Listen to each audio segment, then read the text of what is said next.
Order, order.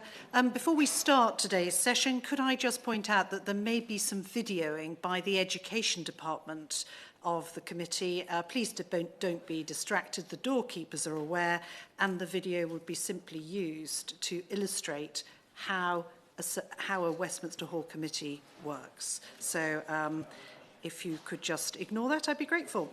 Order. Selaine Saxby to move the motion. Thank you, and I beg to move that this House has considered the availability of radiotherapy, and thank you, Dame Maria. It is a privilege to serve under your chairmanship. Thank you also to the Backbench Business Debate Committee for granting this important debate, and to all colleagues who supported the application, and Professor Pat Price for her tireless work supporting the All Party Parliamentary Group and championing this vital treatment. We all know that the cancer backlog was affected by the pressures of COVID-19. But in May this year, there were 7.47 million people waiting for cancer treatments, and 3 million of those have been waiting for over 18 weeks. Only 61.7% of patients received their first treatment within 2 months, far below the operational standard of 85%. Radiotherapy is a key part of cancer care. It is the second most effective treatment for cancer and is needed in 4 out of every 10 cancer cures. Radiotherapy targets the cancer with radiation. The cancerous cells are more affected than the healthy cells, which are better at repairing themselves. But modern radiotherapy has come on leaps and bounds, and within the last 10 years, breakthroughs have increased the accuracy and focus of the treatment to within millimetres, significantly reducing collateral damage to healthy cells.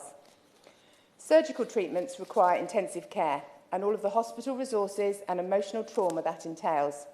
And chemotherapy has a significant impact on the immune system. In contrast, radiotherapy is an outpatient treatment that requires fewer patient visits to care centres.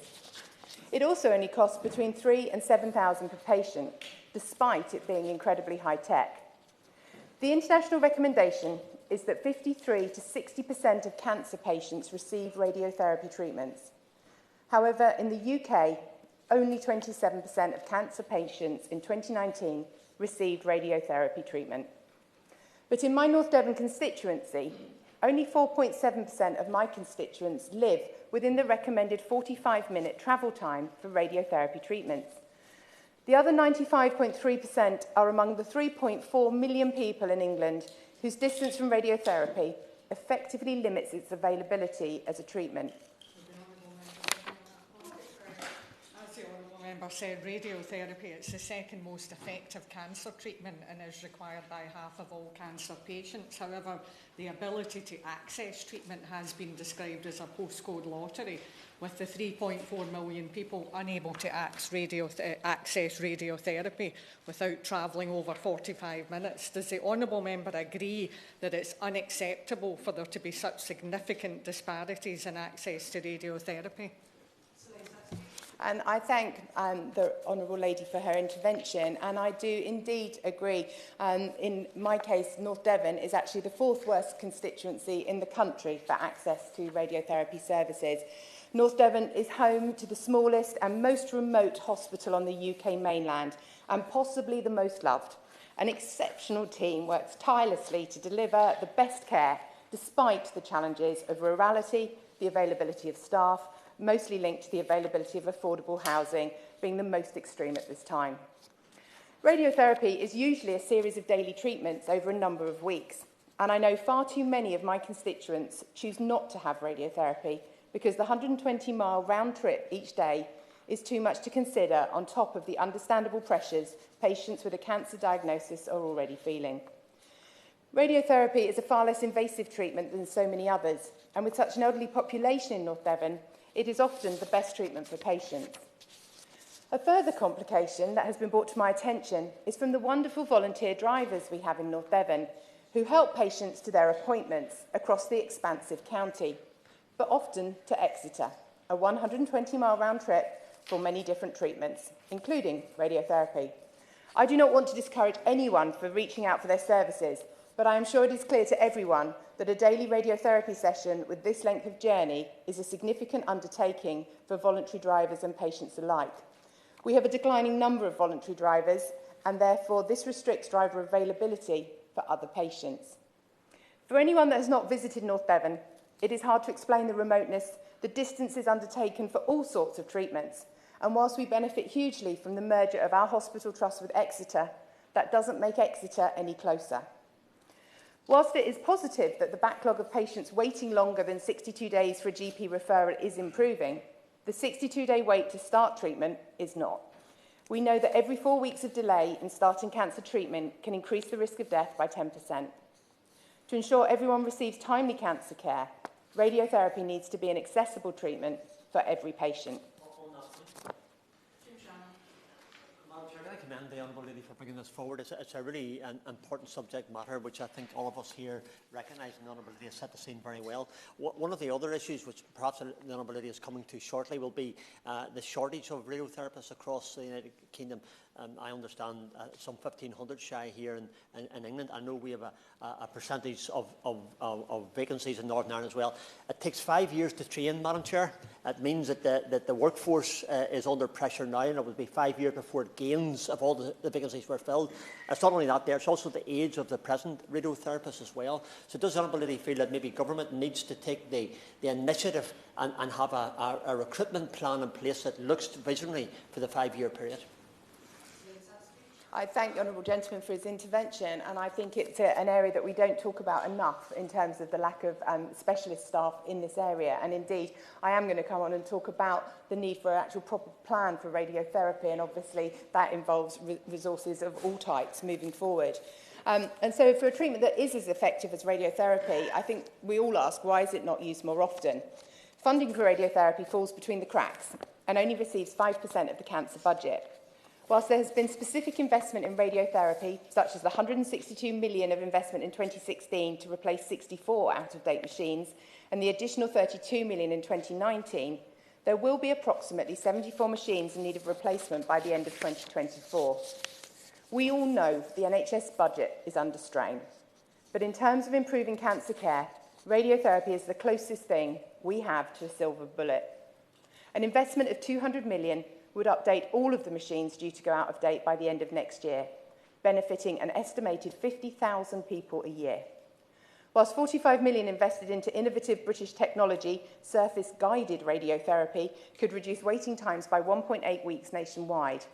And the use of AI tools in radiotherapy could save clinicians 2 hours per patient. If radiotherapy received between 10 to 12% of the cancer budget instead of the current 5%, we could also invest in more machines to bring ourselves up to international standards.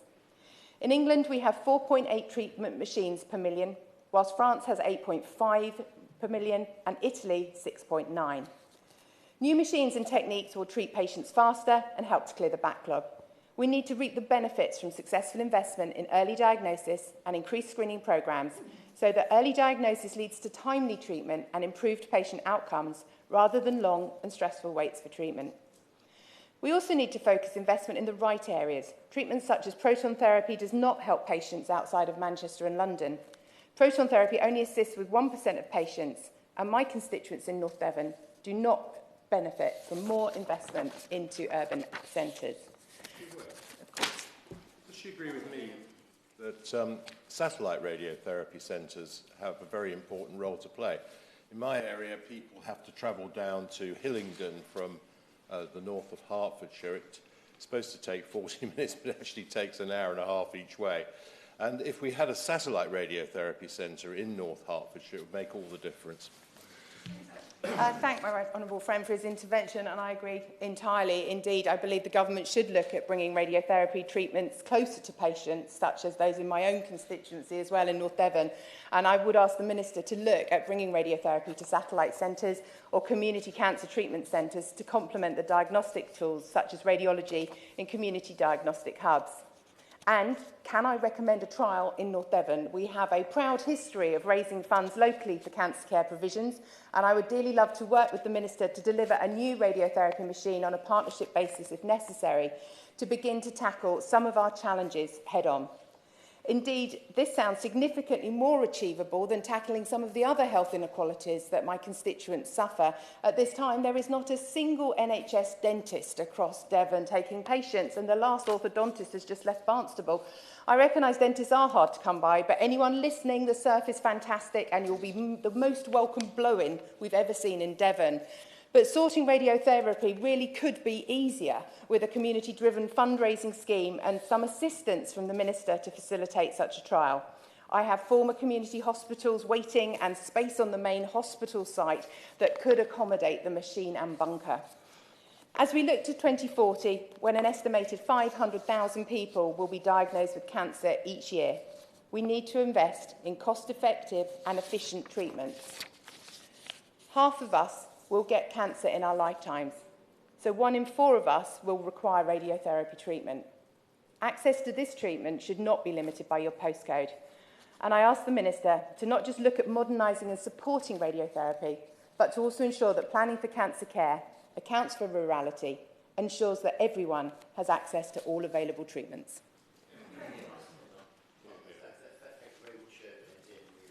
Can I say what a pleasure it is to serve under your chairmanship, and I want to congratulate my honourable friend, the member for North Devon, for securing this important debate.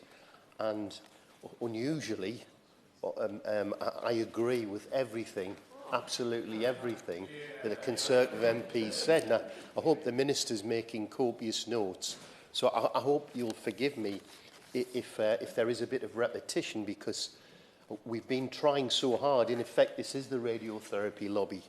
You know, we don't have the big guns and finances of the pharmaceutical industry, and we are the members of Parliament who argue for this very small, dedicated, highly skilled workforce to be given the tools and the facilities to be able to deliver what they want, which is an improvement in cancer outcomes. Dear Maria, if you'll forgive me, I'd like to declare an interest. I'm a cancer survivor. I've actually had cancer twice, and I've undergone various treatments, including cancer drugs, chemotherapy, surgery, radiotherapy on 3 occasions. But I'm also privileged to be Vice Chair, long-standing Vice Chair of the All Party Parliamentary Groups on radiotherapy and on cancer.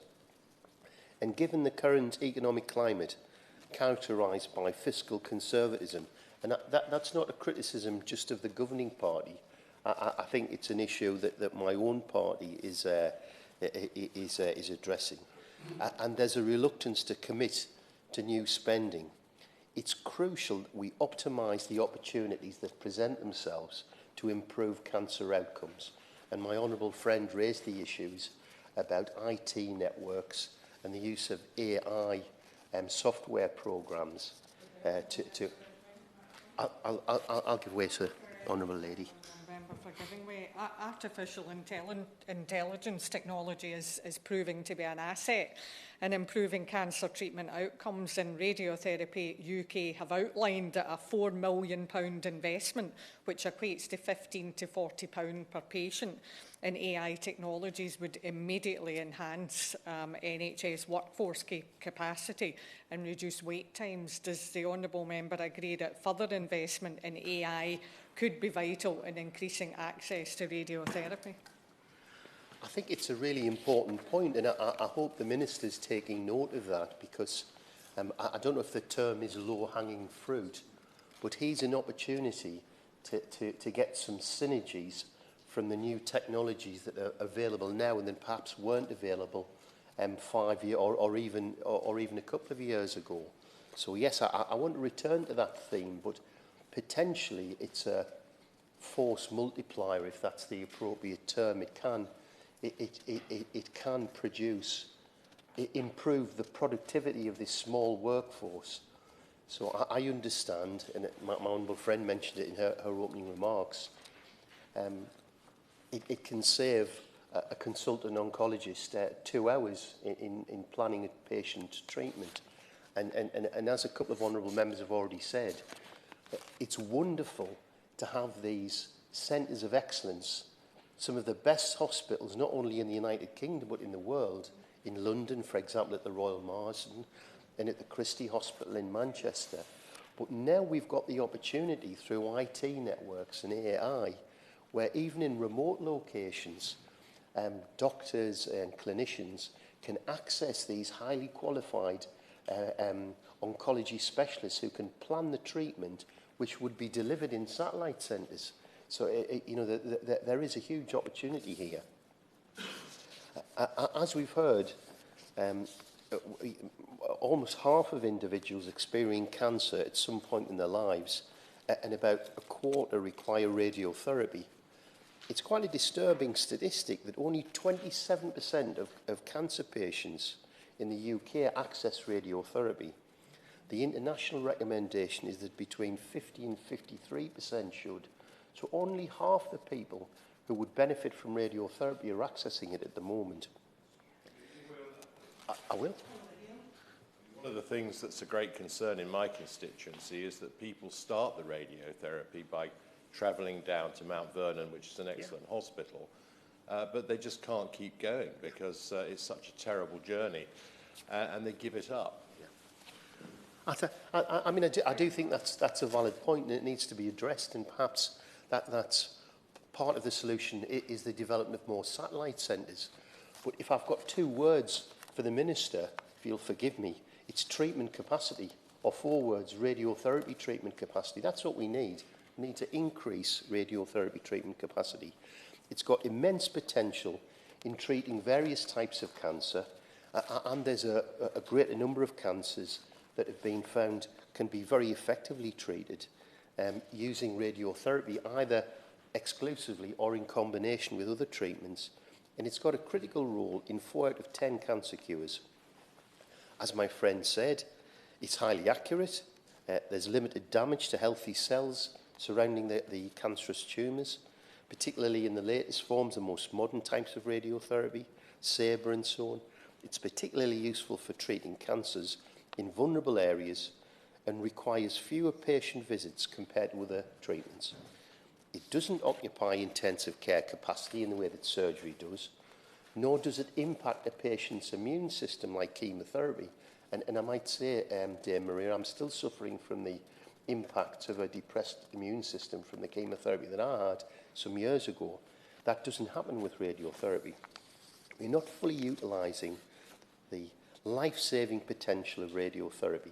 And indeed, the charity Cancer Research UK in 2019 published a report highlighting inadequate early cancer detection and limited access to the best treatments, resulting in the UK having some of the worst cancer survival rates amongst Western countries.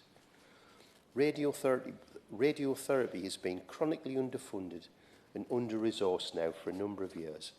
It's not a political criticism just of this government, but of previous governments too, and it really needs to be addressed if we're going to get up towards the kind of outcomes and improved survival rates that we all want to see.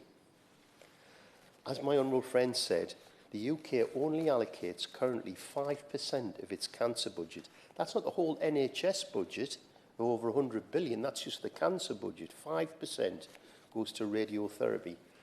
And most other European countries allocate 10%. And this disparity is very telling. It affects patient outcomes, it affects waiting times, and it affects the overall NHS budget. Radiotherapy is the most cost-effective of the 3 main cancer treatments, with a typical cost per cure ranging from £3,000 to £7,000. However, the lack of investment has left us lagging behind other countries. Our technology is characterised as being outdated, and as we've heard, within the next year, approximately 55 existing radiotherapy machines, the older ones that are 10 years older or more, will need replacement. And that's about 1/5 of the total number of linear accelerators in our NHS. While the government talks about record NHS investment, our radiotherapy access falls behind when looking at international comparators. As my honourable friend said, in England, we have 4.8 radiotherapy treatment machines per million people, while in Italy, they have 6.9, and France have 8.5. And the NHS would require another 125 linear accelerators to meet the international standards. Although it's true, COVID-19 had a devastating impact on the NHS and indeed on cancer services, it's important to note that this problem, the cancer care crisis, predates the pandemic. I might say that we had a recent statement, Dame Maria, on the 3rd of July from the Health Secretary about the cancer workforce. And I was rather disappointed because I raised the issue, about the NHS workforce plan. I raised the issue about the cancer workforce and about the 62-day treatment target. And he just completely avoided giving an answer. The answer to the current performance of the target is 85% of people should be starting their first treatment within 2 months, within 62 days. The latest figures that have just been published show that we're only getting at 59% of patients. And if the Secretary of State doesn't know that stat, I'd be very disappointed. I know a little bit about Sunderland Football Club. I know that Jimmy Montgomery, our best ever goalkeeper, had 638 appearances. And I know we won the FA Cup in 1973 and 1937. Now, I wouldn't expect the Health Secretary to know that, but I would expect him to know the latest key performance indicators in relation to cancer rates. So I hope the Minister who's responding today will emphasise the importance of this. And delays in cancer treatment are not academic. It's not just a question of statistics. For our constituents, for every 4-week delay, for every month a treatment's delayed, the chances of survival reduced by 10%. So it is significant. My honourable friend mentioned Professor Pat Price. She's a leading authority on cancer based at the Royal Marsden, and she's warned that up to 45,000 cancer patients could face deadly delays in their treatment by the end of the year.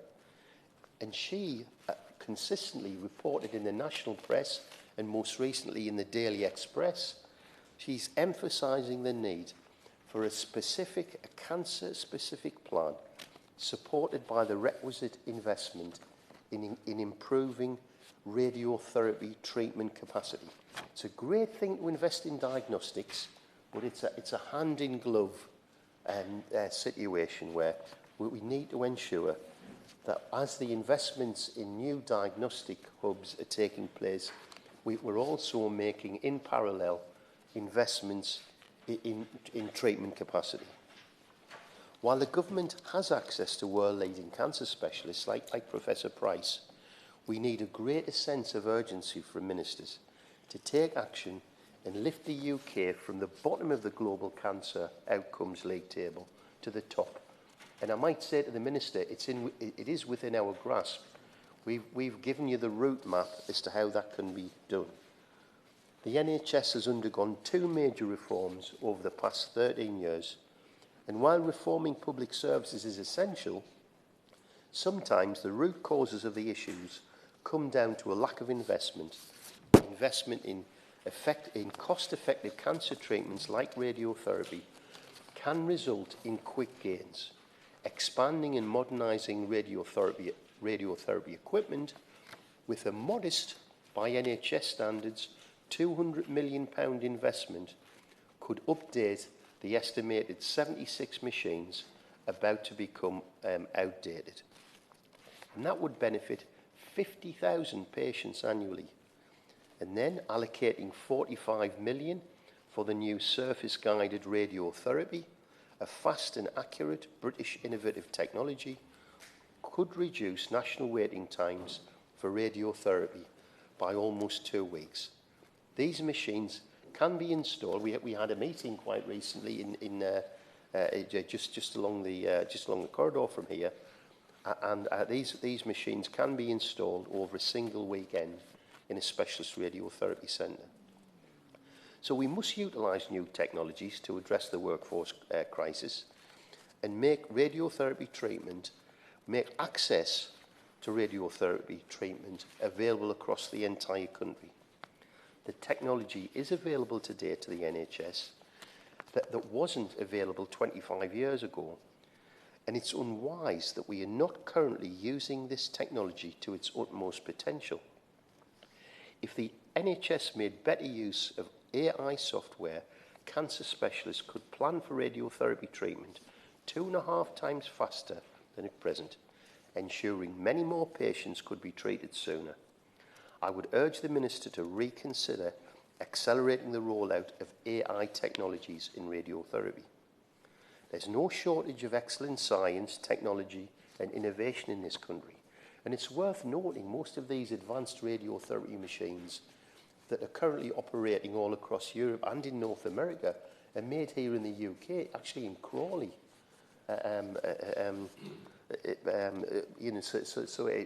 This is British technology that we are not making best use of. The government should be laser focused on retaining current staff, on harnessing the opportunities of AI, up-to-date treatment machines, software and innovation to treat more patients and improve productivity. Some of these technologies could save clinicians up to 2 hours per patient, which is vital in a health service where we have a workforce crisis, where we have a shortage of specialist oncologists. To bring treatment closer to home, investments in satellite centres or community cancer treatment centres to complement community diagnostic hubs are necessary. Radiotherapy is a quick and highly effective treatment, and across the world, cost-effective radiotherapy services are at the forefront of cancer treatment. It's the first duty of the government to protect its people. The Minister can demonstrate his commitment to this duty by outlining a plan, a workable plan, to meet the 62-day cancer treatment target after almost a decade of failure, and ensuring that all patients who will benefit from radiotherapy have access to this life-saving treatment within 45 minutes of their home. Thank you. Farron. Thank you, Dame Maria. It's a pleasure to serve under your guidance this morning. I want to pay tribute to the Honourable Member for North Devon for leading this debate and doing it extremely well. I also agree with every word that she said, and wish also to pay tribute, not just for his speech, but for his ongoing work in this area, to my honourable friend, the Member for Easington, who speaks with great authority and obviously with great personal experience. And to thank also Professor Pat Price, has been mentioned by both of my colleagues so far, who leads the Radiotherapy UK cancer charity, but also is a specialist who adds enormous value to our campaigns to help those in positions of influence to make wise decisions about this vital technology. And then also, let's start with another positive and just say a massive thank you to that small but incredibly talented workforce. Maybe only 5,000 people around the country who deliver radiotherapy in all the centres around the country, literally saving lives every single day. We are massively, massively, massively grateful to all of you. So there's going to be some repetition. I apologise, Dame Maria, but all good campaigns involve repeating one's messages.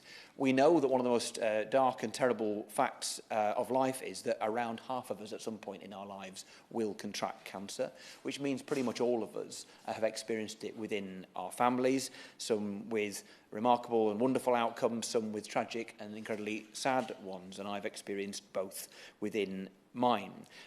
We know that radiotherapy is a really important tool in tackling cancer, both in terms of palliative treatment and curative treatment. And that has been said that the international standard for the number of people with cancer who should receive radiotherapy is that 53% of them should.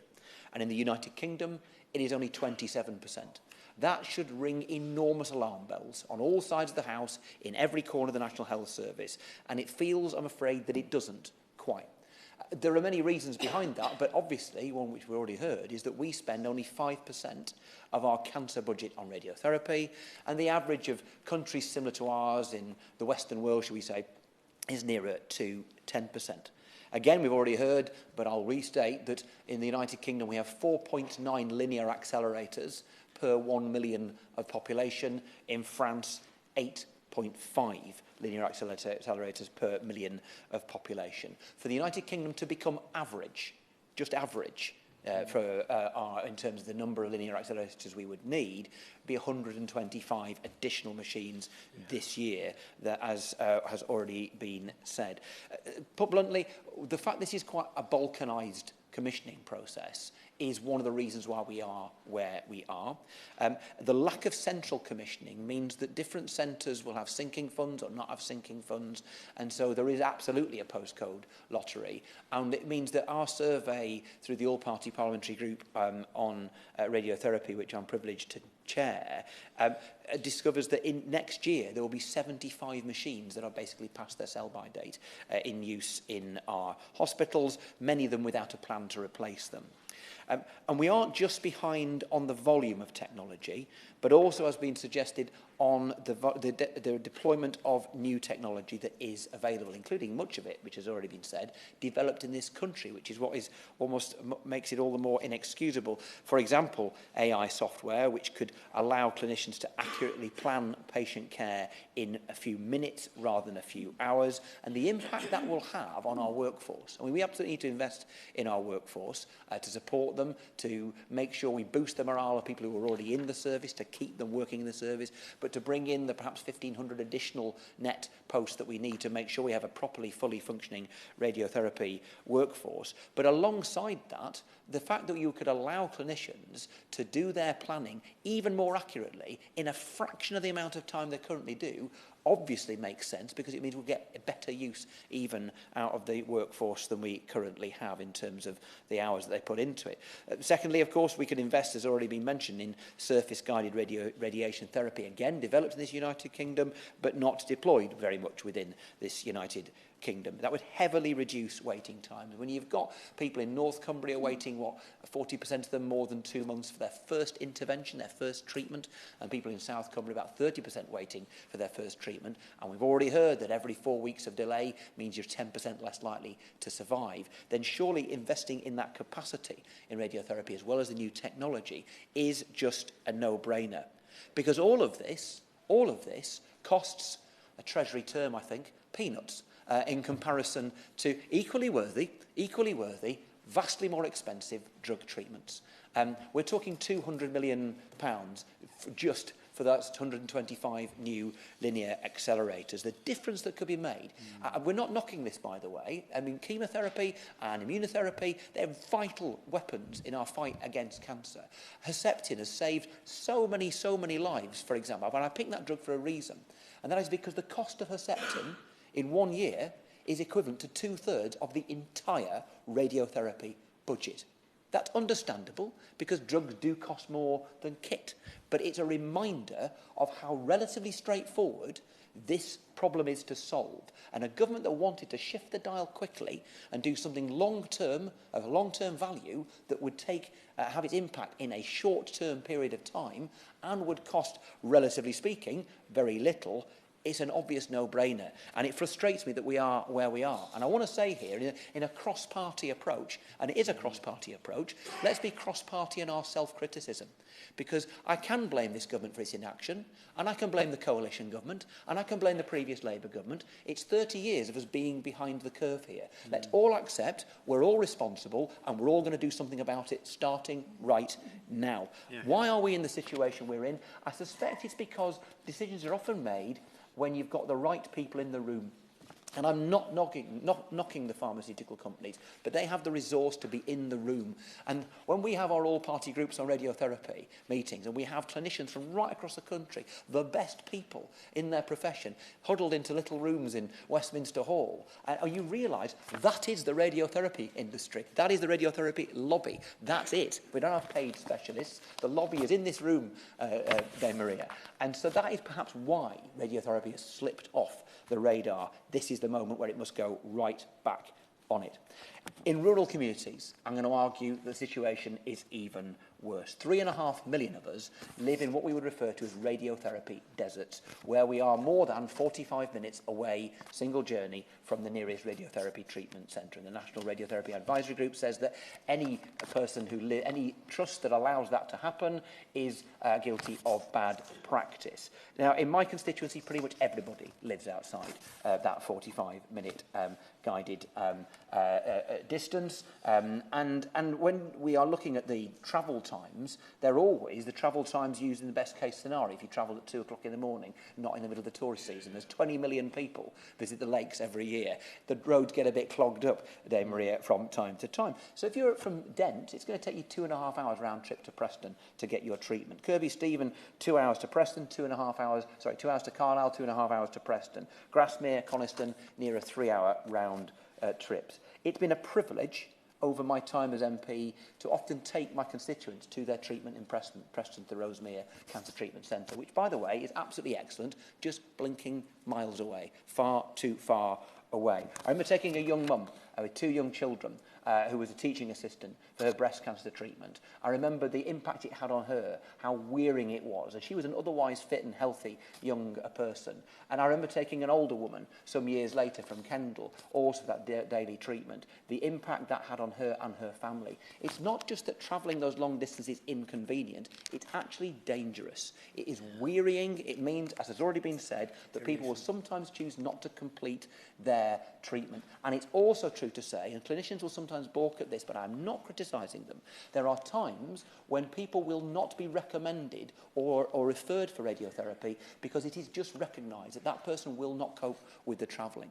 I think of other people, a bus driver in my neck of the woods not very long ago, who gave up work for 2 months because he could afford to do so and moved to Preston for 2 months for his treatment. So the impact on people economically in terms of enhancing or worsening their poverty is huge as well because of the distances that people have to take. And the simple fact is, because of the distance to treatment, it means that people don't live as long in rural areas, and that is outrageous. In 2008, we launched a campaign to bring a cancer treatment centre to Westminster General Hospital in Kendal, and we have largely succeeded. We brought chemotherapy there in 2011, more and more surgery, diagnostics arriving in the coming months. The one area we've not got what we wanted is that radiotherapy satellite unit. And I want to be very clear, the Rosemere unit, as I've said, in Preston, is fantastic. We don't want to replicate it, we want to be associated with it. We want to have a satellite unit which is attached to the Rosemere unit and operating at a hospital in Kendal. Just as Rosemere itself was once a satellite to the Christie. And today, of the Christie, you have satellite centres at Oldham, Macclesfield and I think Bolton. All of them doing a fantastic job in those places, allowing people who live in those communities closer access to that important treatment.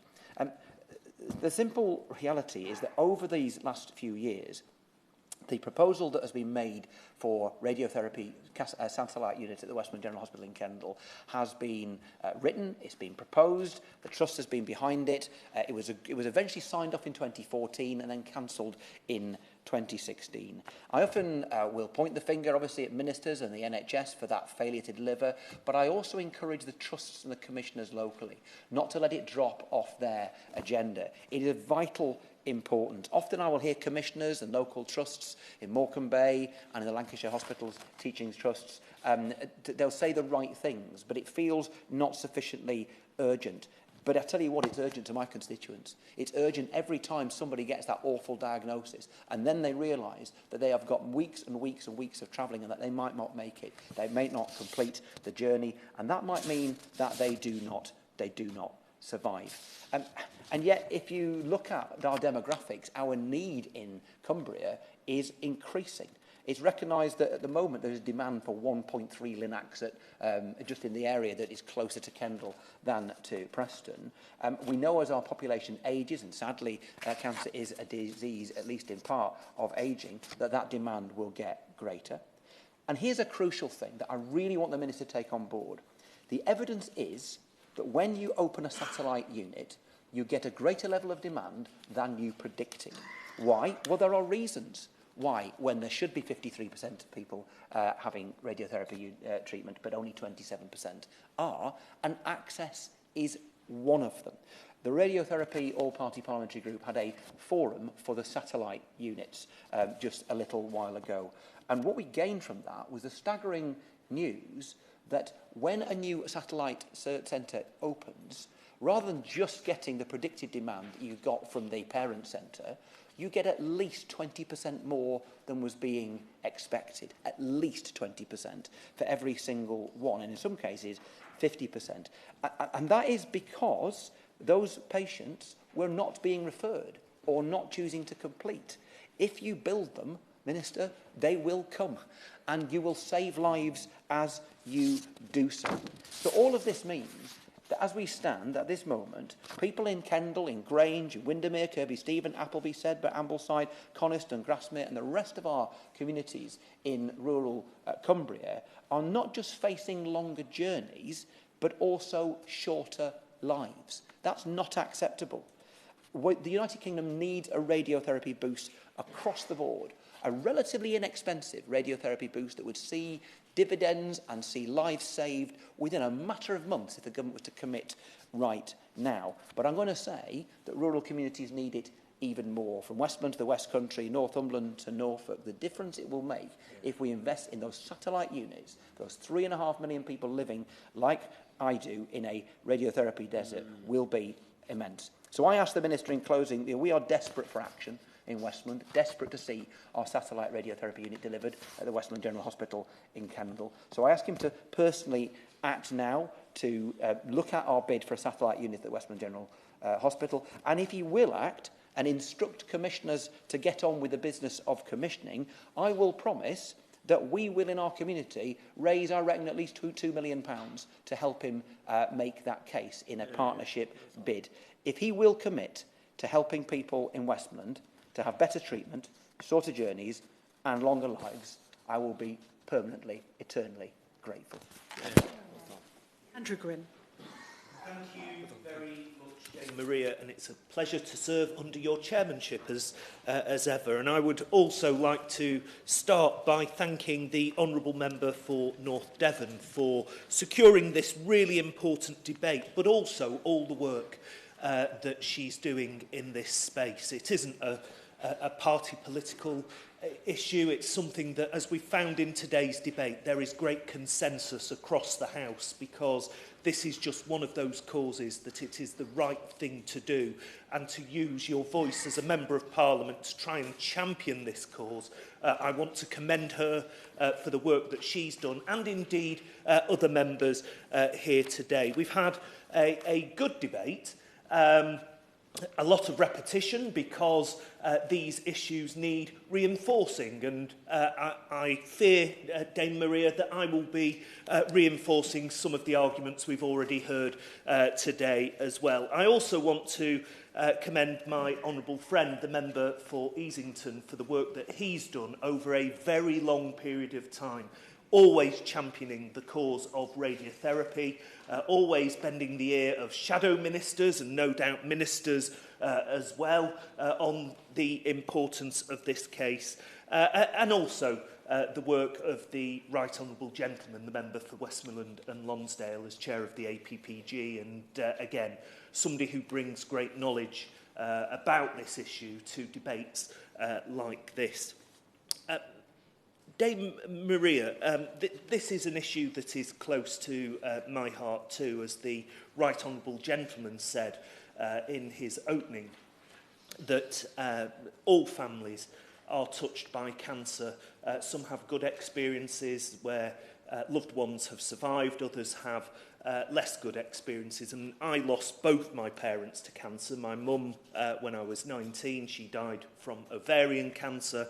And my dad last year, in fact last week, was the first anniversary of the death of my dad. Now, he lived to the age of 77. He had a very rare and aggressive form of rectal cancer that sadly couldn't be treated, because by the time even the earliest symptoms had been discovered, the cancer had already spread throughout his body in various places. But I will be forever grateful, Dame Maria, for the loving care that the Christie, principally in Manchester, gave to him, and also the satellite at Oldham. My dad received palliative care, chemotherapy, immunotherapy and indeed radiotherapy. My dad was a sporting man. The extra time it gave him was at least a year, more than he probably should have been survived. And he was also a bit of a gambler, so I think he was willing to take those odds. Anyway, it gave him an extra year with his great-grandson as well as his family. But that is precisely why radiotherapy is key, because that was a bit of a game changer. The chemotherapy really didn't work. The immunotherapy didn't work, but it was the radiotherapy that probably prolonged his life for those extra months. Dame Maria, as we know, radiotherapy is a key treatment for many people affected by cancer. It can be used to try and cure cancer completely. It can make other treatments more effective. It can reduce the risk of cancer coming back post-surgery and relieve symptoms in palliative care. Unfortunately, as we've heard today, radiotherapy services are under significant pressure that is all too evident in the treatment statistics that have been quoted. For example, the proportion of people in England having their first cancer treatment within 2 months of an urgent GP referral has fallen to 58.7%, down from 61% in April. The target, as we heard from my honourable friend, the member for Easington, is 85%, something that has not been met on an annual basis since 2013-14, something that really needs the urgent attention of government, because we can't just blame the pandemic for these statistics, because those targets were not being met way before the pandemic. I'm sure the pandemic has exacerbated the issue and has made the challenge even harder. But my first question to the Minister then is, what action is he taking to reverse this concerning decline in treatment within 2 months? We all know that the key to treating cancer is catching it early, but it seems that a significant number of patients are waiting far too long to even begin care, potentially harming their chances of successful treatment. There are then also serious concerns about technology and infrastructure within radiology services. Again, something that we've heard from the various contributors today. And in a response to the government's long overdue NHS workforce plan, the RCR stated that, and I quote, "We all know how frustrating it is to try and do our jobs with the system and infrastructure that simply aren't fit for purpose." The RCR also cite a recent interview with Tom Rokes, the Vice President for Clinical Oncology within the organisation, in which he described needing 7 different passwords for 7 separate systems to give information to one patient. So when we talk about embracing new technology and giving NHS staff the tools that they need to do their jobs, this is precisely what the opposition means. We must embrace that new technology. For example, there are tools that can map radiation therapy onto cancer cells, avoiding organs more precisely and quickly than a human can. This is standard technology in the United States of America, but just 1 in 3 radiotherapy planning centres in England use it. So alongside the workforce plan, what is the Minister planning to do to address this problem? Staff are already facing an uphill battle. The last thing that they need is inadequate equipment or overly complex systems. Regarding the workforce plan itself, Cancer Research UK has highlighted what they have called, and I quote, "a lack of detail on cancer-specific professions in the plan." So what assessment has the Minister made of this, and can he set out what engagement his department is having with organisations like Cancer Research UK on ensuring that services such as oncology are adequately staffed into the future? And the final point I wish to press the Minister on specifically, Dame Maria, relates to inequality in access. Again, something that we've heard from all the members that have spoken in today's debate, because around 30,000 extra cases of cancer in the UK each year are attributable to socio-economic deprivation. We know that, generally speaking, studies have consistently shown that there is unwarranted variation in radiotherapy access rates, and we've heard specifically about poor access in rural parts of England, and that is something that specific hubs linked to the main centres of excellence would be able to start to tackle, and I certainly welcome the calls from the Honourable Lady and the Right Honourable Gentleman, because it is absolutely crazy that their constituents are missing out on some of these key treatments because it's just too far for many to access, and those that do access them, some give up their treatments early. We should be doing everything we can to encourage people, A, to access those treatments, and B, to keep on them until those treatments are completed. Dame Maria, there are issues in monitoring these inequalities. Cancer Research UK has called for improvements to be made to radiotherapy data collection so that policymakers can both understand the scale of the problem and then set about addressing it. So does the Minister agree? And what action is he taking to ensure that we eliminate these inequalities in radiotherapy access that we've heard about today, and certainly to try and get England to the average of the kit that is needed, if not to exceed the average? I don't just want England to be average at these things. I want us to be an exemplar. Dame Maria, the next Labour government will work tirelessly to improve access to radiotherapy, alongside providing the NHS with the staff it needs. We will reform our health system and embrace new technology, which has the potential to transform the way we deliver care. We will build an NHS that is fit for the future, and we aim to achieve all relevant cancer waiting time standards within our first term. That is a pledge we've made, we've done it before, and there's no reason we can't do it again with the political will.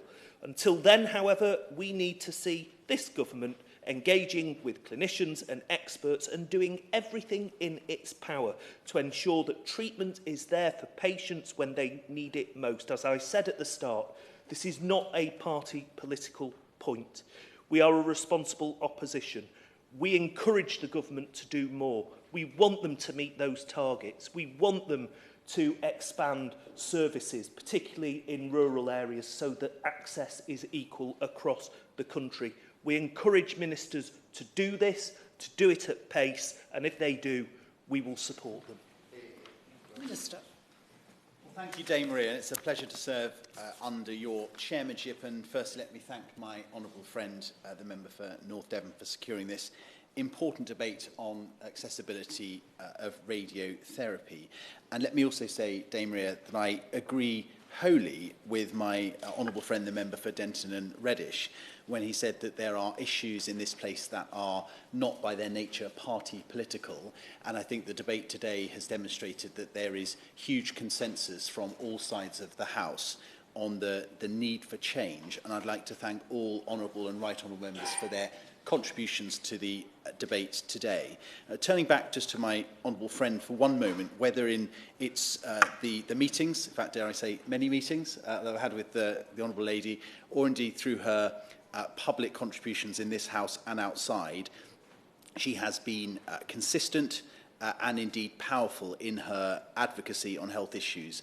And let me say, Dame Maria, that her constituents and indeed patients around the country, but certainly in her constituency, are very lucky to have her in their corner.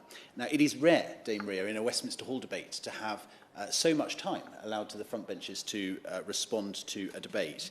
And I don't intend to take the entire time left available to me, but I would like to try and answer as many of the questions, points and themes raised as possible.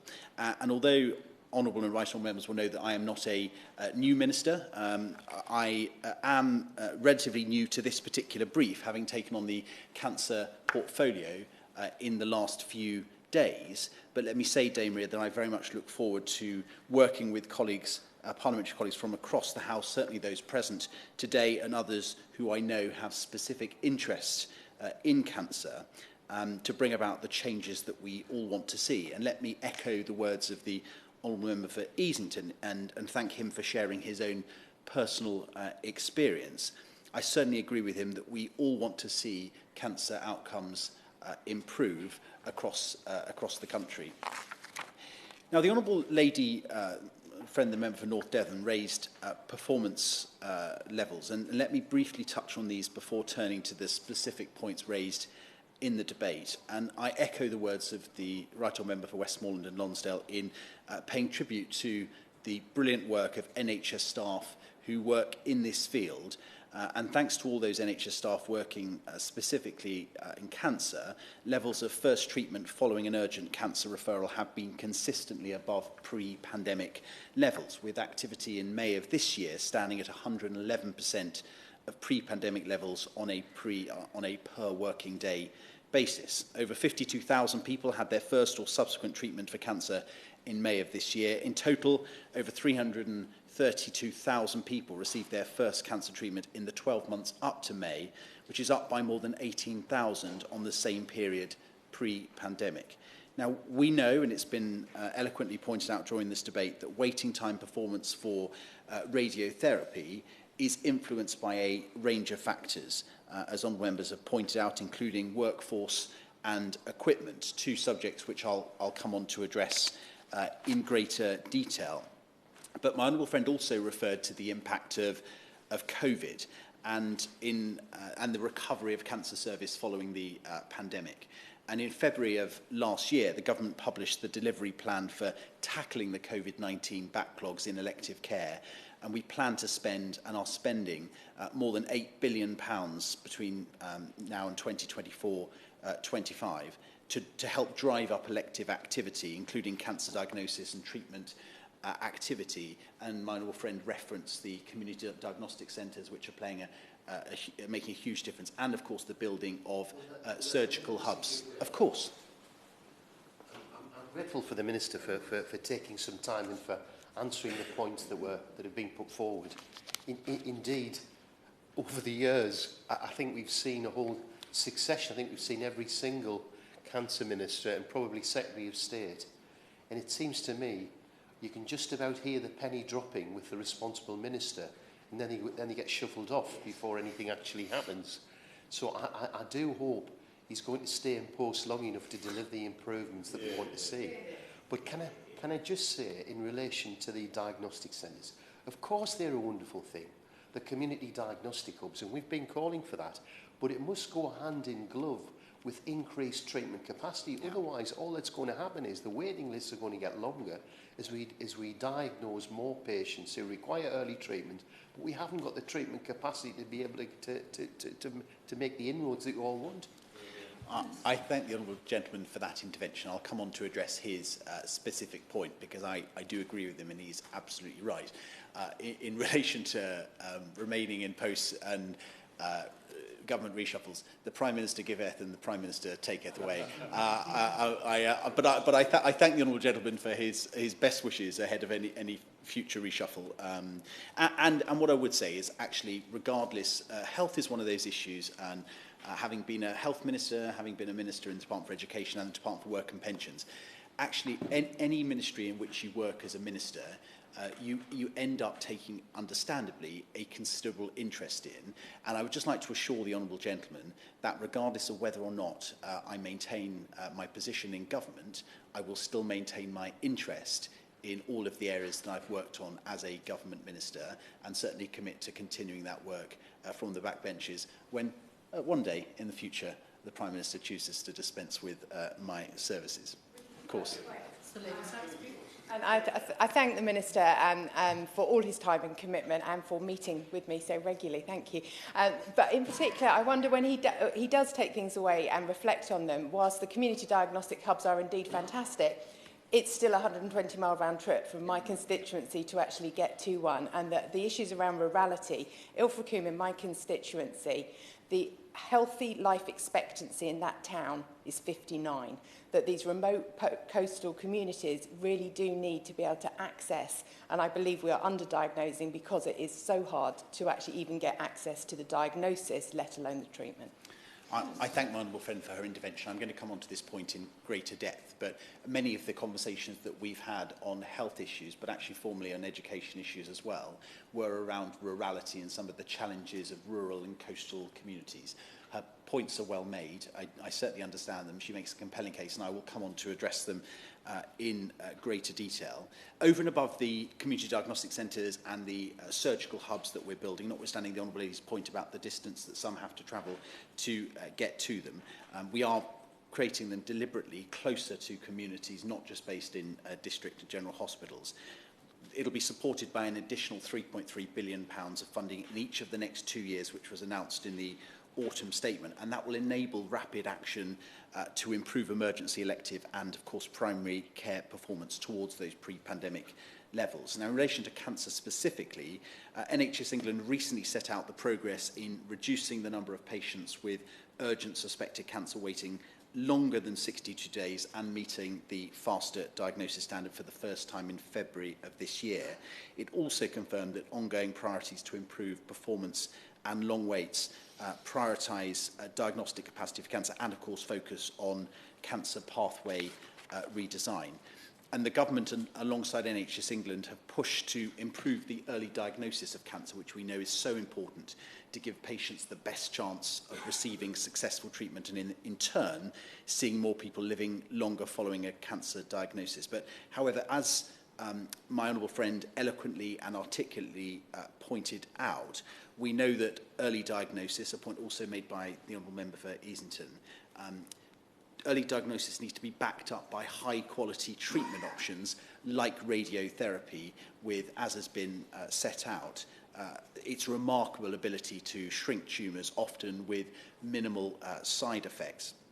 Now, the Honourable Gentleman for Easington and Denton and Reddish also raised the 62-day cancer target and the work, or indeed the changes that will be required to improve cancer outcomes. And I hear the strong and compelling arguments that have been made, and I'd be very happy, as I set out at the beginning, to meet with the honourable member to discuss the steps that we are already taking and the further steps that can be taken to improve cancer outcomes alongside NHS England. But to directly answer the point raised by my honourable friend, the member for Denton and Reddish, specifically on steps to meet the 62-day target, NHS England have developed an intervention model to, in effect, target support towards the most challenged trusts in the country, which are all designed to both maximise and expand capacity.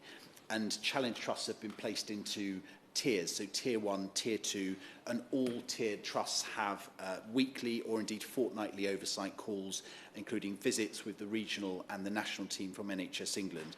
And the support, the sort of support that they'll receive, will include things like developing a coordinated support plan, which again would be monitored by fortnightly progress meetings.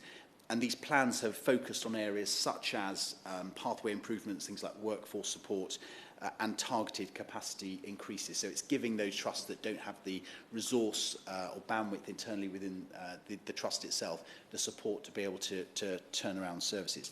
Now, addressing my honourable friend, the member for North Devon's point about a satellite centre in North Devon specifically, the case that she made in her opening speech. My honourable friend raises specific challenges in relation to North Devon, although I know they are translatable to other parts of the country that have those rural and coastal characteristics. And I'll outline the basis on which provision is reviewed shortly. But before I do, I'd just like to acknowledge the local efforts that she mentioned. She's rightly proud of her constituents' initiative on this matter in terms of support with travel and other things. And indeed, I know to be their representative in this place. Now, the Network Oversight Group, in conjunction with the relevant specialised commissioning team and cancer alliances, are required to review service provision on a regular basis. And the purpose of that is, in effect, to ensure optimal access arrangements are in place and it applies to proposals relating to the expansion or re-provision of existing services, or indeed the development of any satellite facilities. And the development of any new service location requires the development of a business case, as my honourable friend rightly pointed out, and those business cases must demonstrate, amongst other criteria, consideration of impact on the provision of existing cancer pathways both within and outside the network geography.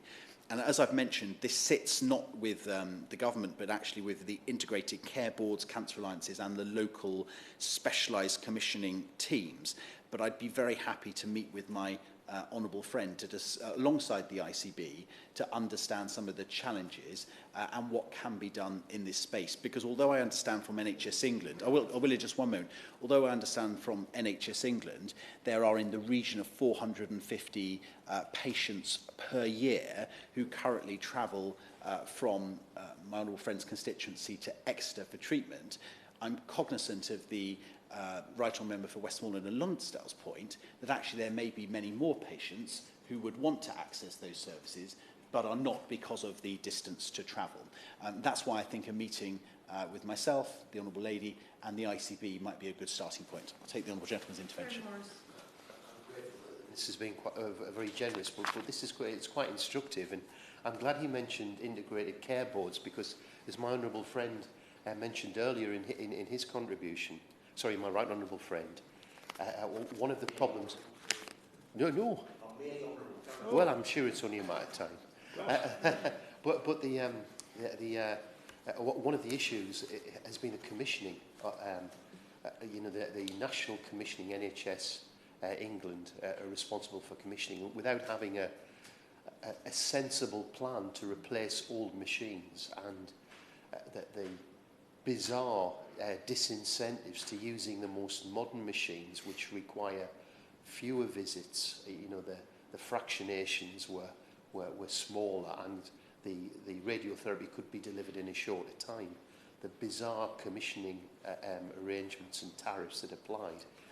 Is the advent of the integrated care boards and their responsibilities, is that an important element in deciding where the new treatment centres are going to be? Or can the Minister just outline what their role is within the context of accessing radiotherapy services? Yeah, I thank the moderator for his question. And I'll jump to the part of which I was going to cover equipment, because it's been raised by all our members as part of this debate. And we are absolutely focused on improving cancer treatment and supporting advances in radiotherapy using cutting-edge imagery and technology. As my honourable friend pointed out, since 2016, we've invested £162 million into the most cutting-edge radiotherapy equipment, and that is designed to replace or upgrade more than 100 radiotherapy treatment machines so we can deliver the best possible outcomes for patients. But as also been mentioned by my honourable friend, the member for Westmoreland and Lonsdale, NHS England are currently undertaking a stocktake of linear accelerator age, which will be completed in summer of this year. They're also working with partners to undertake a demand and capacity review, which will complete by the end of this year. Specifically on artificial intelligence, of course we want to ensure that we have the best possible cutting-edge innovative equipment and technologies within the NHS. So we've announced an additional £21 million of funding which will speed up the rollout of artificial intelligence across the NHS, which will enable us to help improve diagnosis, reduce waiting times, one of our sort of top priorities. So it'll free up clinicians to spend more time delivering frontline patient care. So the Honourable Gentleman's point about AI and the benefits thereof are well made. Turning to the Honourable Gentleman for Westmoreland and Lonsdale more specifically, I know that this is a long-running campaign of his, I think around a decade or more, maybe longer. He's met with several ministers. I'm yet to meet with him, but I know that he was due to meet with my honourable friend, the member for Faversham and Mid-Kent. I'm happy to honour that meeting and continue that. And I know he recently met with his hospital trust around radiotherapy being part of the new hospital programme. Ultimately, that's a matter for commissioners, but I think we can certainly have that conversation when we meet and try and find a way forward. A number of honourable members raised workforce. And although the Honourable Member for Strangford is no longer in his place, it was a point that he laboured, and rightly so. We have made good progress in growing the cancer workforce. The annual growth rate of the workforce remains steady between 3 and 4%, but I know that we need to go further. As of February of this year, there were 33,174 full-time equivalent staff in the cancer workforce. In trust, that's an increase of over 11,300 since February of 2010. And specifically, the number of therapeutic radiography staff grew by 17.4% between 2016 and 2021. And then, of course, as has been referenced already, we published our long-term workforce plan, which set out actions which are backed by £2.4 billion of government funding up to 2028-2029, which was published just a couple of weeks ago. Now, in relation to travel, because this was another point that was raised, the travel a patient needs to undertake is, of course, dependent on the type of treatment that they need, and decisions about treatment locations are made on a case-by-case basis. But as honourable members have pointed out, specialised services are not available in every local hospital, in part because they have to be delivered by specialist teams of health professionals who have the necessary skills, experience, and, of course, the access to the equipment and medicines that's necessary. And then, of course, patient-specific requirements are also based on what each individual can cope with and are discussed between the patient and clinician. But, of course, we are striving, wherever possible, to reduce any necessity to travel unreasonable distances, and that's why the government's priority continues to be to bolster the specialist workforce and indeed ensure ever-expanded coverage in terms of equipment, including the investment in new radiotherapy machines. But the responsibility for investing in that equipment sits with local systems, so the ICB, something I suspect we'll talk about in greater detail when we meet, because I do hear the case made around equality and rurality, and I think that we can address some of those issues and how we can work with integrated care boards to get them to see the benefit, in fact also the cost savings, but the benefit to patients and indeed outcomes for patients if we to get this right. We're also supporting providers to accelerate the delivery of stereotactic ablative body radiotherapy for targeted cancers, including lowering the risk of damage to normal cells, and specialised commissioners have allocated £12 million to support providers to deliver SABR. Now, of course I will. Of course. Give a very comprehensive response to all of us. On the issue of SABR, would he look in particular, as my honourable friend Member Easington has raised already, at the commissioning arrangements and the perverse incentives that leads to some cancer treatment centres effectively being paid more for using lesser treatment than they would be for more efficient, less invasive, less frequent, but more powerful SABR technology and other similar advanced forms of treatment. You could save an awful lot of money and still do a better job. I mean, in short, the answer is yes. There are these perverse incentives that exist across government, but the NHS is no exception. And we've got to, wherever we identify those, work to drive them out of the system. Because what we have a tendency, unfortunately, to focus on processes and procedures. I want all trusts, and I would like across all government us to focus more on outcomes as opposed to processes. So perhaps when we meet, the honourable gentleman could set out in more detail that exact challenge, and I would be very, very glad to look at that in detail. Dame Maria, I'm conscious I've already gone on for longer than I should have done. You've been very generous, but I would like again to thank my honourable friend for bringing this matter to the attention of the House. I thank all honourable members for their contributions on this hugely important subject today, and I hope I can assure my honourable friend, but also honourable members across the House, that with the investments we've made and the innovations the NHS has adopted, and indeed innovations to come, will continue to improve access to radiotherapy across the country. I look forward to meeting with honourable members present alongside NHS England to see what is within the art of the possible in this space, and look forward to working with parliamentary colleagues from across the House to bring about the improved cancer outcomes that we all want to see. Selaine Saxby to wind up.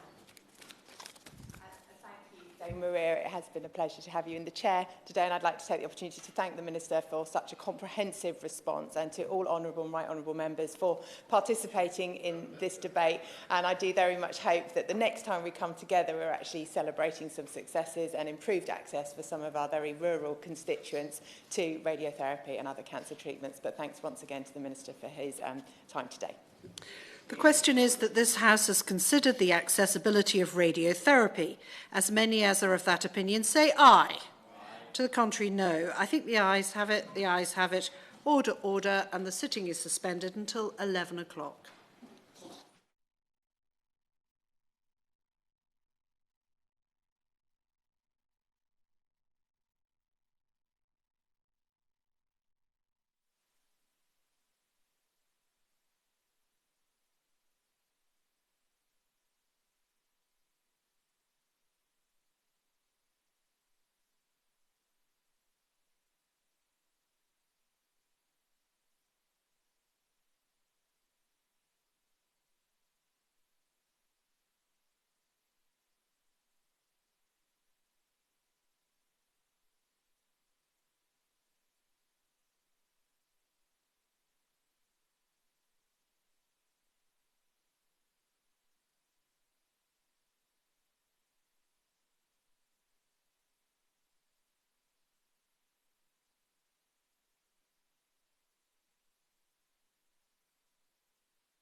Order. I will call Stephen Farry to move the motion, and then I'll call the Minister to respond. There'll not be an opportunity for the member in charge to wind up, as is the convention for 30-minute debates. Order, order. Stephen Farry to move the motion. I beg to move that this House has considered the electronic travel authorisation and Northern Ireland, and it is a pleasure to serve under your chairmanship, Dame Maria, and I also want to thank the Minister for attending as well. This debate is not about the concept or the introduction of the electronic travel authorisation itself, though I would have my concerns in that regard. Rather, the debate covers the implications for movements of residents and tourists on the island of Ireland, and especially the implications for Northern Ireland. Significant concerns have been expressed by the Northern Ireland Tourism Alliance, Tourism NI and Tourism Ireland, the Committee for the Administration of Justice and other stakeholders in Northern Ireland.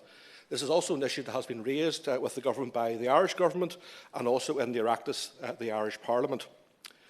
A key overarching point is that a one-size-fits-all approach to the world does not work when it comes to the island of Ireland.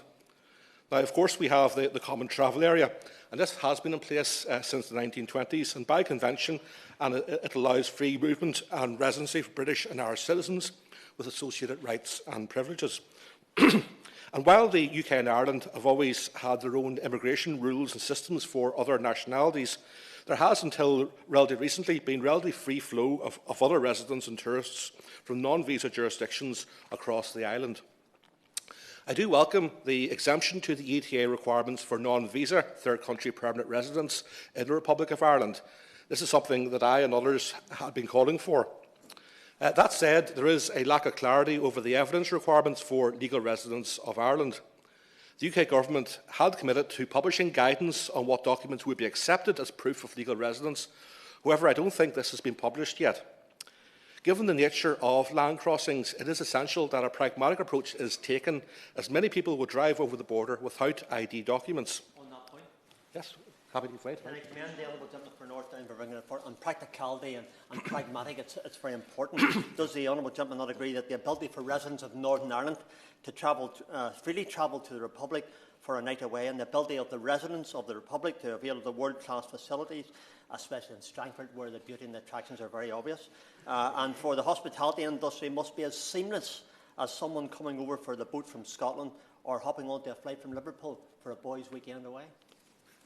I thank my colleague from Northern Ireland and the neighbouring constituency. I agree with everything he said. With a minor exemption, I would put North Down marginally ahead of Strangford, obviously.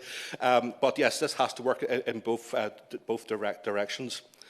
It's also essential that immigration enforcement throughout the UK is trained up on this exemption and the documents that they can accept as it applies to travel within the entire common travel area.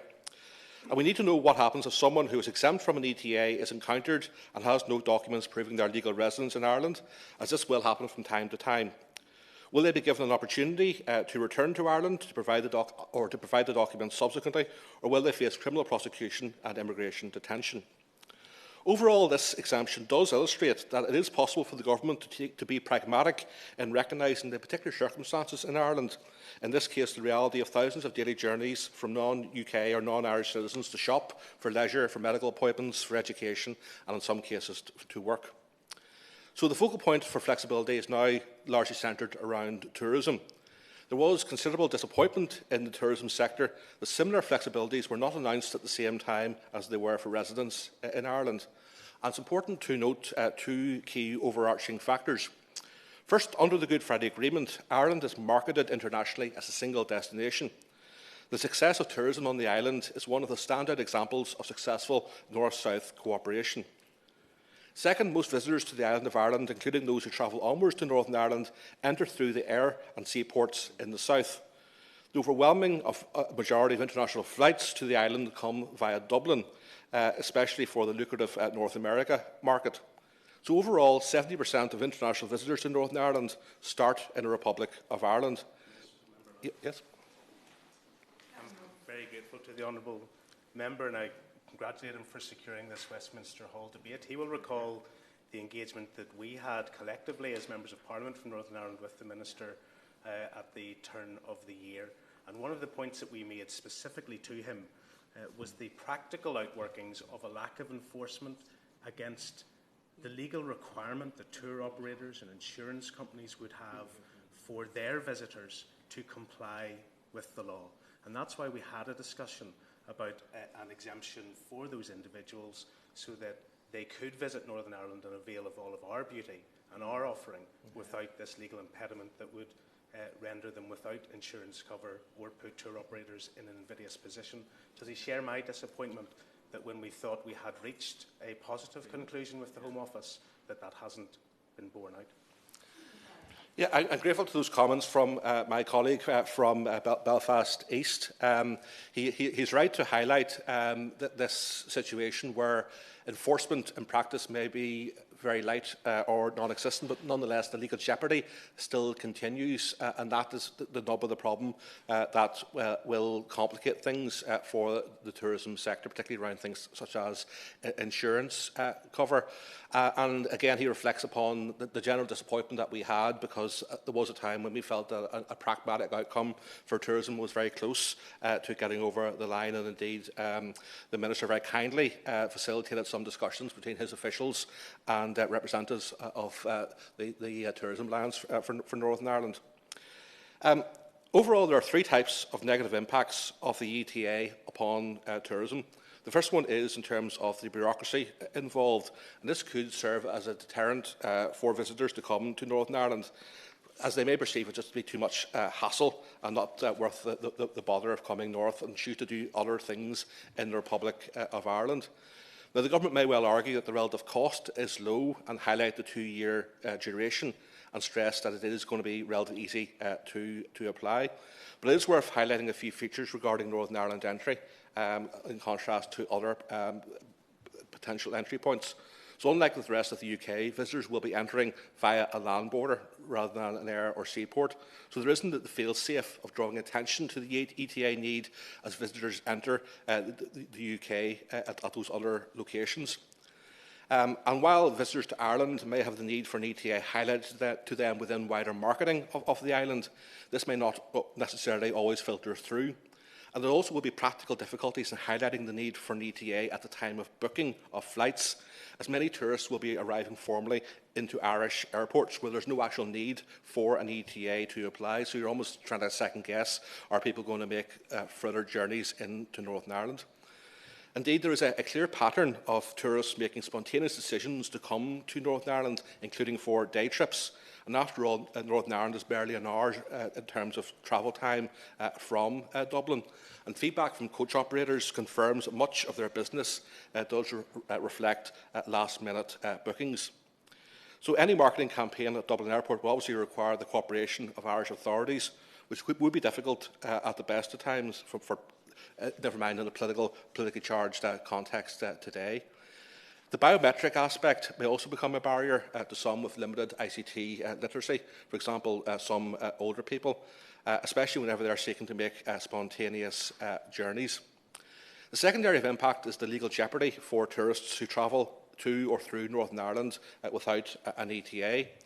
While there isn't going to be any routine immigration control on the Irish land border, those who enter Northern Ireland are nevertheless still legally required to possess a valid ETA. Problems may arise if someone has an accident or needs medical assistance or otherwise has to interact with the UK state and they don't have an ETA and the associated legal right to be in the UK. This could lead to insurance policies becoming invalid. Failure to possess an ETA could open someone to a criminal offence and potentially under the current illegal migration bill to be deported. At the same time, the absence of routine immigration controls undermines the government's main justification for the ETA in terms of knowing and monitoring who's entering the UK. So we could end up placing legitimate visitors in legal uncertainty without any real benefit to the state from the ETA itself. There is a potential headache and deterrent to those who are running coach tours and other forms of transport, especially if there's a danger that those operators become themselves liable for the passengers that they carry without an ETA. Confusion and uncertainty may also exist for those who are seeking to travel from two different points in the Republic of Ireland, but travel through Northern Ireland to get to that second point.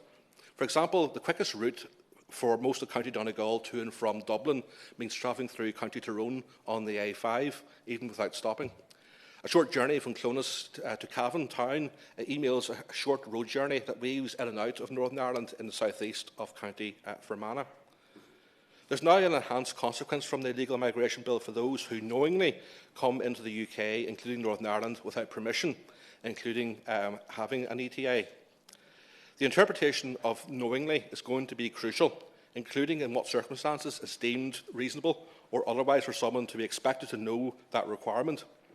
In the event that the term knowingly is interpreted in due course in a very narrow way, it may render the application of the ETA to movements within the common travel area to be relatively meaningless in certain respects, but nonetheless still leave that degree of jeopardy and uncertainty for tourists. And indeed, someone could potentially be deported to their own country or a third country and even banned from ever returning under the provisions of Clause 2 of the Illegal Migration Bill. This risk is most acute in terms of inadvertent movements over the land border, as elsewhere air and seaports there would be safeguards.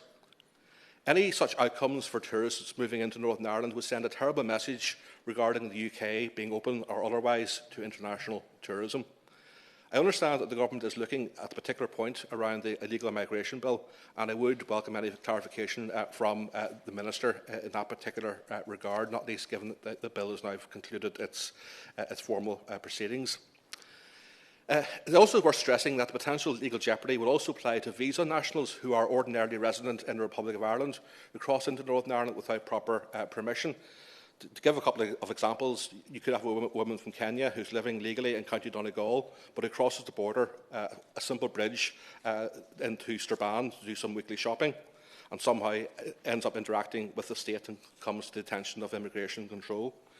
She could therefore be in a situation where she's detained and deported back to Kenya. Or we could have a Nigerian man who's simply travelling between those 2 points in the Republic of Ireland, but unfortunately has a traffic accident and comes to the attention of the state. And again, under Clause 2 of the bill, he could be deported, not just back to his home in Ireland, but all the way back to Nigeria. Thirdly, there will be a resultant impact on the tourism sector in Northern Ireland from the ETA. Tourism professionals tell us that additional bureaucracy and costs are decisive in what are otherwise marginal tourism decisions, such as an American choosing between going from Dublin to Cork versus Dublin to Belfast. And despite having some amazing scenery, which has already been alluded to, and some wonderful attractions, the tourism sector in Northern Ireland is still below its full potential. And in the sector, profit margins are very narrow. So this additional burden and deterrence could be critical in make or break for a number of operators and attractions. And indeed, overseas tourism represents 25% of the annual tourism spend in Northern Ireland, so it is very significant. A potential pragmatic solution lies in granting a short exemption for tourists to come to Northern Ireland for around 5 to 7 days without the need for an ETA. There's no routine immigration control planned anyway, so the actual threat to the integrity of the UK borders is overstated as a contrary argument. Legal jeopardy would then kick in after that period of exemption had expired if the person had not then left the UK or otherwise applied for an ETA. The Northern Ireland tourism sector believes this exemption is not only vital but workable. Another angle could be to decriminalise the penalties for someone who crosses inadvertently as well. That's another potential angle that we would like to put on the table. Moving on to a wider issue, and despite that the Home Office's assurance that no immigration checks will take place along the land border, individuals travelling between Northern Ireland and Britain or directly from Ireland to GB may still encounter some immigration inspections. And an inconsistency between residents and tourists on the island of Ireland raises concerns about how one could possibly differentiate between the two as determining who fits into each category. It is highly subjective. And such subjectivity could create fertile ground for perpetuating biases and heightening the risk of racial profiling. The instance of racial discrimination and profiling within the common travel area has already generated significant alarm with direct negative consequences on our racialised and migrant communities. I would welcome clarity on how the Government intends to safeguard the rights of people of colour departing the island of Ireland, ensuring that racial profiling does not increase on such journeys. In conclusion, it is worth stressing that until recently, there has been a degree of harmony in terms of how the UK and Ireland have managed movements around these islands. Notably, both the UK and Ireland stayed outside of the Schengen arrangements whenever they were first put in place. But we're now seeing the implications of growing divergence. The government may well reference the US ESTA system and also how the European Union are developing their own system specifically for the Schengen zone. However, Ireland isn't joining the EU system, and any notion of reinventing an all-islands framework to manage such arrangements, even if politically doable, would flounder on the basis that Ireland cannot restrict or impinge the free movement of EU citizens beyond passport control, while the UK post-Brexit can. So, in conclusion, Dame Maria, this is a very significant issue for the tourism sector in Northern Ireland specifically. We're joined today by some representatives. I appreciate there has been quite considerable communication between stakeholders and the Minister and his officials, but we don't yet have a solution to this extremely thorny problem. We believe that a pragmatic solution is warranted on the island of Ireland, given our very particular circumstances, and I look forward to a constructive response from the Minister. Thank you. The question is that this House has considered electronic travel authorisation and Northern Ireland. Minister. Thank you, Dame Maria, and it's a pleasure to serve under your chairmanship. Can I congratulate the Honourable Member for North Down for securing the debate and his colleagues from Northern Ireland for attending, and for the further opportunity this gives us to discuss what, as he says, is a very important issue for Northern Ireland. I intend to cover as many of the specific points that have been raised as possible, but although the purpose of the debate is not to relitigate the UK government's decision to introduce an electronic travel authorisation, or ETA, I think it is worth just explaining that decision. The ETA scheme will enhance the government's ability to prevent the travel of those who pose a risk to the UK. ETAs will allow us to screen visitors and stop those who pose a threat from travelling to the UK. The introduction of an ETA scheme is in line with the approach of many of our international partners who've already taken this attitude to border security. The United States, Canada, Australia and New Zealand have similar schemes, and the European Union is also preparing to introduce a comparable scheme, the European Travel Information Authorisation Scheme, or ETIAS. That is due to be implemented later this year, although we hear from the Commission that it may be somewhat delayed. But in that sense, the UK is not an outlier. It's moving in lockstep with international partners, although I quite appreciate that the Republic of Ireland has not thus far chosen to create its own scheme, and there may be reasons why that's particularly difficult for it to do so. But we do overall believe that the UK will be a safer place as a result of having this scheme. Now, none of that is to deny the fact that the unique circumstances of Northern Ireland poses a series of challenges, which is the purpose of this debate.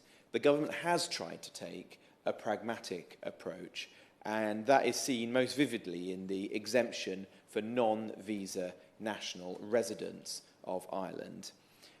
In response to the concerns raised by members of this House and by the government of the Republic of Ireland, as well as other stakeholders, about the impact ETAs might have on residents of Ireland who frequently cross the Northern Ireland border, the government has agreed to exempt non-visa nationals who are legally resident in Ireland from the requirement to obtain an ETA when travelling to the UK on a journey within the common travel area, in order to benefit from this exemption. If required by a UK immigration official, those who are legally resident in Ireland may instead present physical evidence which demonstrates that they are legally resident in Ireland. And that seems to be a satisfactory solution to most parties involved. But we then come on to the question of whether or not the government could agree some form of exemption for tourists. And as he said, I've been grateful for the opportunities to engage with him and others, and with some of the tourism organisations who are here today, and my officials have done extensive engagement as well behind the scenes. We've carefully considered the request to exempt those tourists visiting Northern Ireland from the ETA requirement, due to concerns that the requirement to obtain an ETA will be considered a bureaucratic barrier for international visitors visiting Northern Ireland from Ireland. We quite appreciate that the Northern Irish economy depends to an extent upon those visitors, and there's a number of particular businesses and sectors who have benefited very significantly from tourists who primarily come to the Republic, or at least fly into the Republic, but who want to take advantage of the many great attributes of Northern Ireland, whether that be golfing or visiting the coastline or historic cities and towns. And the concern that those people might view this modest barrier as being sufficient to deter them from making those day trips or overnight stays in Northern Ireland. To the government's view, ETAs will, for the first time, allow us to have a comprehensive understanding of those seeking to come to the UK via the Common Travel Area and refuse them permission in the very judicious circumstances where that would be appropriate. Exempting tourists visiting Northern Ireland from the requirement to obtain an ETA would, to our mind, result in an unacceptable gap in UK border security, which would allow... I will. Let me, if I may finish the sentence, then I'll suddenly give way. Which would allow persons of interest or risk who would be refused an ETA to enter the UK legally, undermining the very purpose of the ETA scheme, which is to prevent those who travel to the UK, those who pose a risk to the UK from entering the United Kingdom. I'll give way to the honourable gentleman in the first instance. I'm very grateful to the Minister getting away. Could I maybe just ask him to respond directly to the point that both myself and the member for East Belfast made, in the sense that while the government's justification for the ETA is to collect that data and have an understanding who's coming in, the government doesn't actually have the means to collect that data for people who are crossing the land border, because there's no routine immigration control on the border.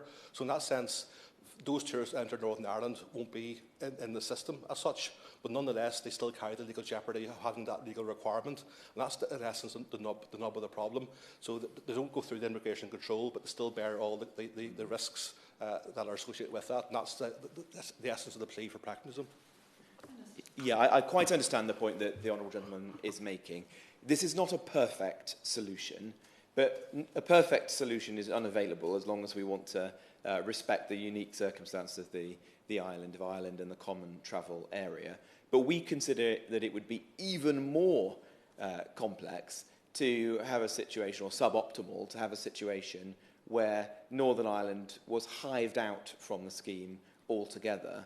That would be a greater loophole in the ETA scheme, and one that, having given this very considerable thought, we're not willing to countenance. I would like to, if I may just, I'll come back to the Honourable Lady assuming this time. I would like to answer the questions that he posed around non-compliance and the legal jeopardy of individuals, because those are important points.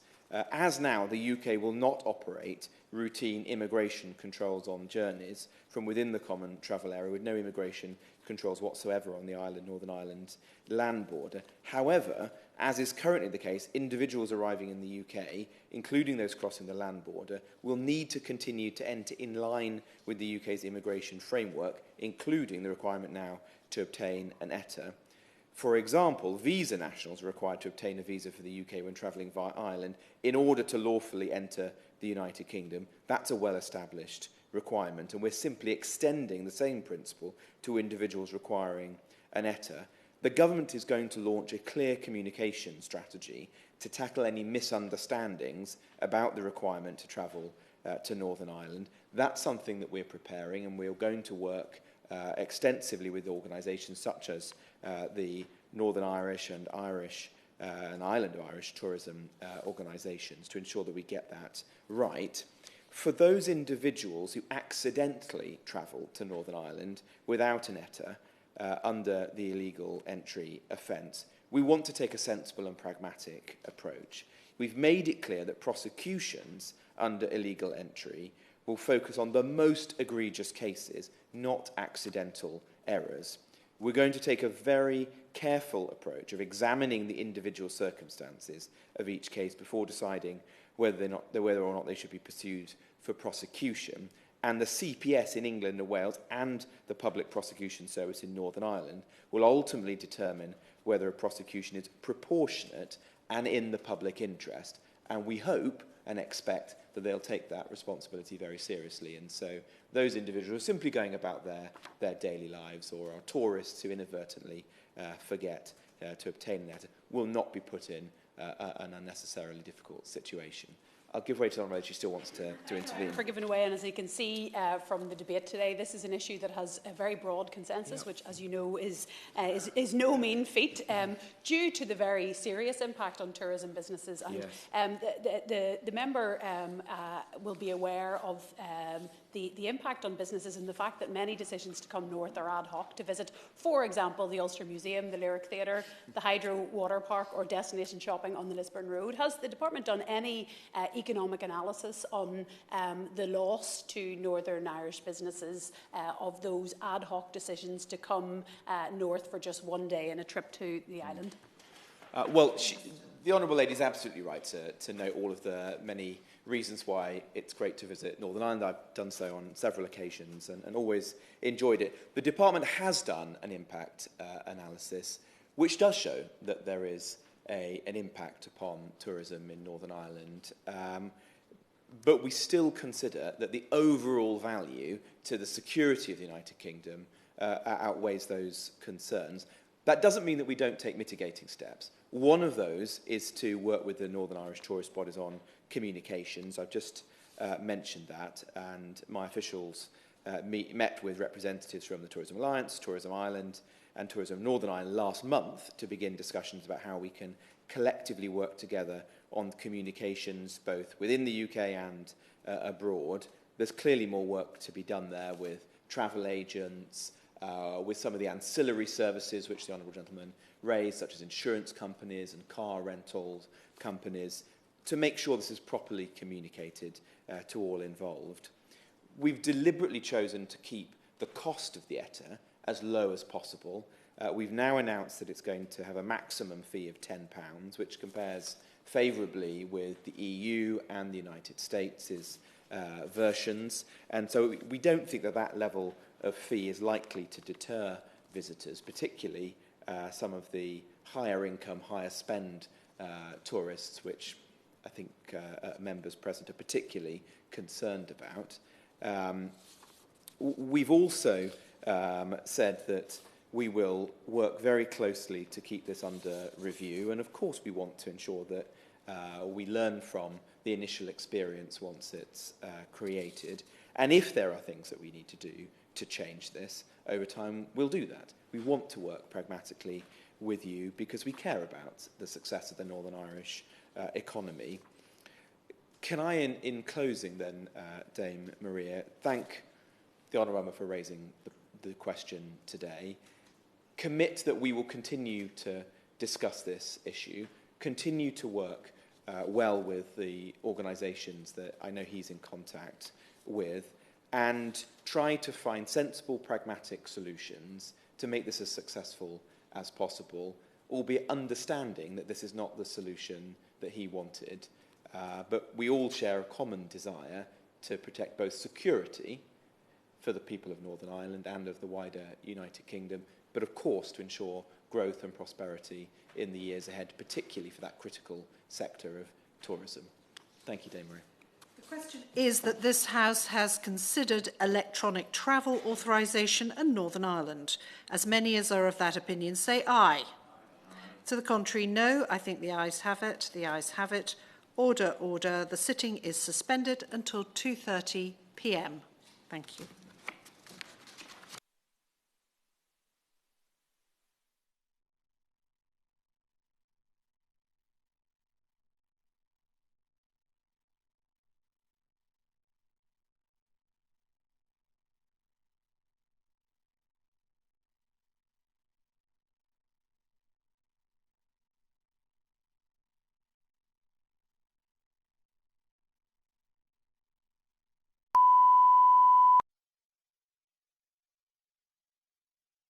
The proceeding has ended.